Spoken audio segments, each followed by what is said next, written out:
Karibu jirani. Niambie, kuna shida gani? Jirani, swala langu mimi lile. Wajua yule mwenye nyumba, mwenye kipala kama mavi ya asubuhi ya mtoto.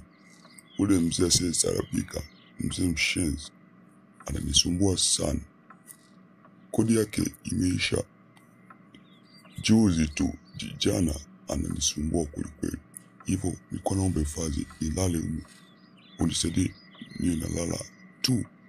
Ndani ya mwezi mmoja nikipata hela nitaama. Nitaweza kupata sehemu nyingine. Ila naomba hifadhi ya siku hizi 2-3. Yaani mwezi mmoja. Okay, nimekusikia na nimekuelewa. Ila chumba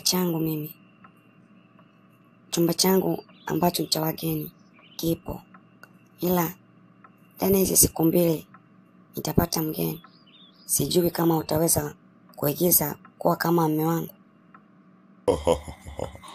Jirani, kuna swala ndogo hilo. Swala ndogo sana. Naweza sana kuigiza. Mimi nani nikatae alafu nina shida kiasi hichi. Hata bila shida, jirani wewe unalipa. Sawa. Lakini naomba ujikaze. Tukilala pamoja, usiwe na hisia zozote. Na unavyosema wewe, unataka umaanishe kweli. Simaanishe hivyo. Sawa. Usije ukalizoa. Mimi mwenzako na ukimwi hapa. Sasa ni wewe sasa. Ukitaka nitakupa. Leo nimetaka nikupe hifadhi ulale. Akiondoka unarudi kwenye chumba chako. Kwa niambie.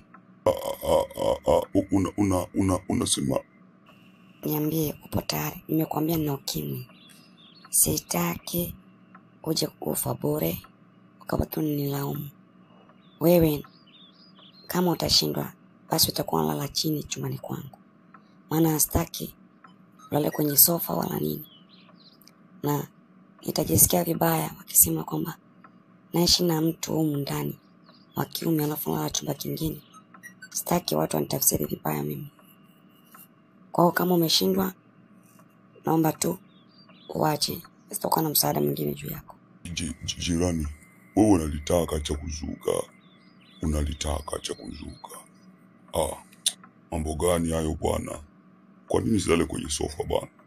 Haya bwana, nitafikiria hilo swala. Kwa mimi nakuja leo usiku. Sawa. Haina shida. Mimi sitaki watu wajue, unajua watanichukuliaje mimi. Kwa ndo hivyo. Wewe ni wewe sasa kama utakuja tukala chumba cha wageni.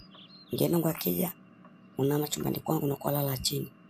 Na kama sivyo, unaweza kuondoka kutafuta sehemu nyingine ya msaada.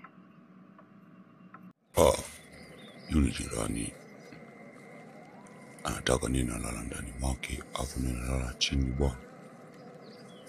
Nisilale kitandani kwa sababu naweza kupandisha hisia. Eti sana ukimwi. Kinga, nilinde. Maana hili ndio lilotokea mbele yangu. Na hivi nina miaka kama 7 hivi sioni. Naichapa jirani. Naichapa barabara. Hadi mjego utakuwa kwangu. Utaniita baba mwenye nyumba. Mimi ndo mbondo.